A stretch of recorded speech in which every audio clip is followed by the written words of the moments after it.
ಇನ್ನು ಇದೇ ವೇಳೆ ಮಾತನಾಡಿದ ಮೈತ್ರಿ ಅಭ್ಯರ್ಥಿ ಎಚ್.ಡಿ. ಕುಮಾರಸ್ವಾಮಿ, ನಿಮ್ಮೆಲ್ಲರ ಆಶೀರ್ವಾದ ಪಡೆಯೋಕೆ ಈ ಐತಿಹಾಸಿಕ ಸಭೆಗೆ ಬಂದಿದ್ದೇನೆ. ಈ ಚುನಾವಣೆಯಲ್ಲಿ ನಿಲ್ಲಬೇಕು ಅಂತ ಅನ್ಕೊಂಡಿರಲಿಲ್ಲ. ನಿಖಿಲ್ ಹಾಗೆ ಎಚ್.ಡಿ. ತೀರ್ಮಾನ ಇದ್ದದ್ದು ಪುಟ್ಟರಾಜು ಅಭ್ಯರ್ಥಿ ಆಗಬೇಕು ಅನ್ನೋದು. ನನಗೆ ತುಮಕೂರು ಅಥವಾ ಚಿಕ್ಕಬಳ್ಳಾಪುರದಲ್ಲಿ ನಿಲ್ಲಲು ಒತ್ತಡ ಇತ್ತು, ಆದರೆ ನಾನು ಇಲ್ಲಿಗೆ ಅಭ್ಯರ್ಥಿ ಆಗಿರೋದು ದೈವ ಇಚ್ಛೆ ಅಂತ ಎಚ್.ಡಿ. ಕುಮಾರಸ್ವಾಮಿ ಹೇಳಿದ್ದಾರೆ.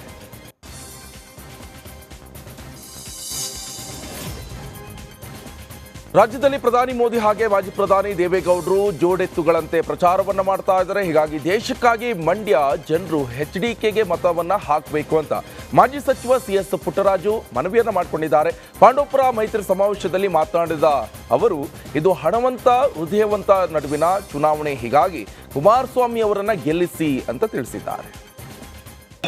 ನಂಬಿ ಈ ಚುನಾವಣೆಯಲ್ಲಿ ನಿಂತಿದ್ದೇನೆ. ಇವತ್ತು ಪುಟ್ಟರಾಜಣ್ಣ ಅವರ ನೇತೃತ್ವದಲ್ಲೇ ಈ ಚುನಾವಣೆ ನಡೀತಿದೆ. ನಾನು ಹೆಸರಿಗೆ ಮಾತ್ರ ಅಭ್ಯರ್ಥಿ. ನನ್ನ ಚುನಾವಣೆಯ ಸೋಲು ಗೆಲುವು ಪಾಪ ಹೇಳ್ತಾರೆ, ನಮ್ಮ ಸಿದ್ದರಾಮಯ್ಯವರು ಹೇಳ್ತಾ ಇದ್ದಾರೆ. ಕುಮಾರಸ್ವಾಮಿ ಪೂರ್ವದಲ್ಲಿ ಸೂರ್ಯ ಚಂದ್ರ ಹುಟ್ಟೋದು ಎಷ್ಟು ಸತ್ಯವೋ, ಕುಮಾರಸ್ವಾಮಿ ಚುನಾವಣೆಯಲ್ಲಿ ಸೋಲೋದಷ್ಟೇ ಸತ್ಯ ಅಂತಾರೆ. ನನಗೆ ಗೊತ್ತು, ನೀವು ಈ ಚುನಾವಣೆಯಲ್ಲಿ ನನಗೆ ಆಶೀರ್ವಾದ ಮಾಡಿ ನಾನು ಗೆದ್ದರೆ ಸಿದ್ದರಾಮಯ್ಯ ಅವರು ಸೂರ್ಯನ ಪೂರ್ವದಲ್ಲಿ ಊಟಕ್ಕೆ ಮುಂದುವರಿಸ್ತಾರೋ ಇಲ್ಲ ಪಶ್ಚಿಮ ದಿಕ್ಕಿನ ತಿರುಗಿಸ್ತಾರೋ ಸೂರ್ಯನ. ನಂಬಿ ಈ ಚುನಾವಣೆ. ಇನ್ನು ಸಿಲಿಕಾನ್ ಸಿಟಿಯಲ್ಲಿ ನಮೋ ಮತ ಶಿಕಾರಿ ವೇಳೆ ಮಾತಿಗೂ ಕೂಡ ಕಾಂಗ್ರೆಸ್ ಸರ್ಕಾರದ ವಿರುದ್ಧ ಮೋದಿ ಟೀಕೆಯನ್ನು ಮಾಡಿದ್ರು. ಪರೋಕ್ಷವಾಗಿ ನೇಹಾ ಕೇಸ್ ಪ್ರಸ್ತಾವನೆ ಮಾಡಿದ ಮೋದಿ, ಇಲ್ಲಿ ನಮ್ಮ ಹೆಣ್ಮಕ್ಳ ಮೇಲೆ ಹಲ್ಲೆ ಆಗ್ತಾ ಇದೆ, ಬೀದಿಗಳಲ್ಲಿ ಬಾಂಬ್ ಬ್ಲಾಸ್ಟ್ ಆಗ್ತಾ ಇವೆ ಅಂತ ಕಾಂಗ್ರೆಸ್ ಸರ್ಕಾರದ ವಿರುದ್ಧ ಗುಡುಗಿದ್ರು.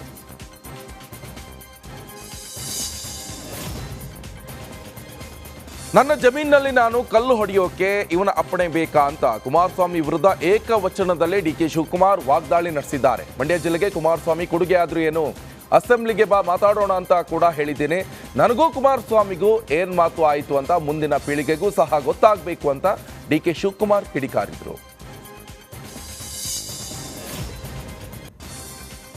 ಕರಾವಳಿಯಲ್ಲಿ ಬಿಜೆಪಿ ರಾಜ್ಯಾಧ್ಯಕ್ಷ ಬಿ.ವೈ. ವಿಜೇಂದ್ರ ಮಿಂಚಿನ ಸಂಚಾರವನ್ನ ನಡೆಸ್ತಾ ಇದ್ದಾರೆ. ಬಂಟ್ವಾಳದ ನಾರಾಯಣಗುರು ಸಭಾಂಗಣದಲ್ಲಿ ಬೃಹತ್ ಚುನಾವಣಾ ಪ್ರಚಾರ ಸಭೆ ನಡೆಸಿ ಮುಖಂಡರ ಜೊತೆ ಸಂವಾದವನ್ನು ನಡೆಸಿದ್ರು. ಬಳಿಕ ಮಾತನಾಡಿದ ಅವರು, ದೇಶದಲ್ಲಿ ನರೇಂದ್ರ ಮೋದಿ ಪರವಾದ ವಾತಾವರಣ ಇದೆ. ರಾಜ್ಯದ 28 ಕ್ಷೇತ್ರದಲ್ಲಿ ಬಿಜೆಪಿ ಜೆಡಿಎಸ್ ಅಭ್ಯರ್ಥಿಗಳ ಗೆಲುವಿಗೆ ಶ್ರಮವನ್ನು ವಹಿಸ್ತಾ ಇದ್ದೇವೆ ಅಂತ ತಿಳಿಸಿದರು.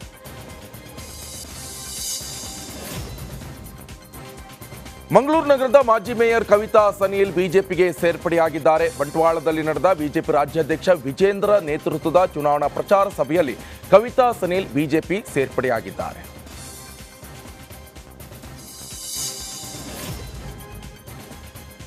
ಇನ್ನು ಬಿಜೆಪಿ ಸೇರ್ಪಡೆ ಬಳಿಕ ಮಾತನಾಡಿದ ಕಾಂಗ್ರೆಸ್ನ ಮಾಜಿ ಮೇಯರ್ ಕವಿತಾರವರು, ಜನಾರ್ದನ್ ಪೂಜಾರಿ ಸ್ಮರಿಸುತ್ತಾ ಬಿಜೆಪಿ ಸೇರ್ತಾ ಇದ್ದೇನೆ. ನಾನು ಕಾಂಗ್ರೆಸ್ ಪಕ್ಷದ ನಿಷ್ಠಾವಂತ ಕಾರ್ಯಕರ್ತೆಯಾಗಿ ಕೆಲಸವನ್ನ ಮಾಡಿದವಳು, ಆದರೆ ಮೋದಿಜಿ ತತ್ವ ಸಿದ್ಧಾಂತ ಒಪ್ಪಿಕೊಂಡು ಪಕ್ಷಕ್ಕೆ ಸೇರ್ಪಡೆಯಾಗಿದ್ದೇನೆ ಅಂತ ತಿಳಿಸಿದ್ದಾರೆ.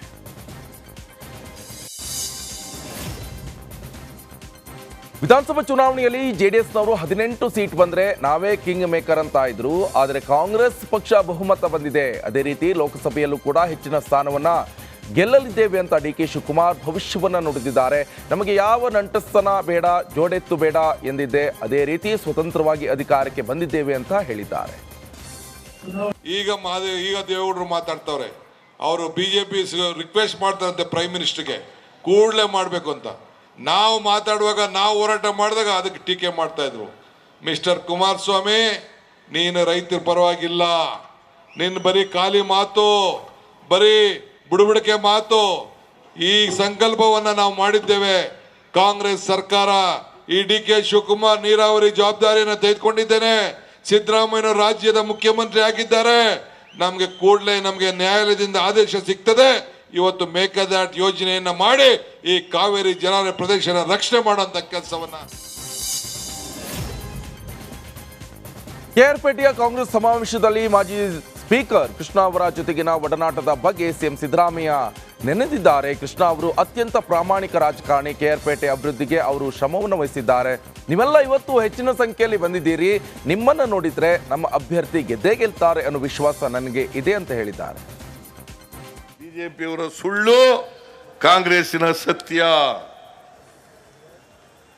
ಬಿಜೆಪಿಯ ಸುಳ್ಳು, JDS-ನ ಸುಳ್ಳು, ಕಾಂಗ್ರೆಸ್ಸಿನ ಸತ್ಯ.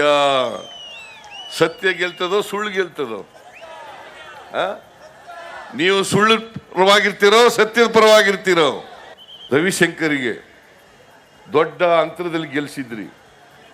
ಅವ್ರಿಗೆ ಇನ್ನ 4 ವರ್ಷ ಶಕ್ತಿ ಬರಬೇಕು ಅನ್ನೋದಾದ್ರೆ ಅವ್ರು 26,000ದಲ್ಲಿ ಗೆದ್ದಿದ್ದಿಲ್ಲ, 26,000ದಲ್ಲಿ ಕನಿಷ್ಠ 30,000 ಅಂತರದಲ್ಲಿ ನಮ್ಮ ಅಭ್ಯರ್ಥಿ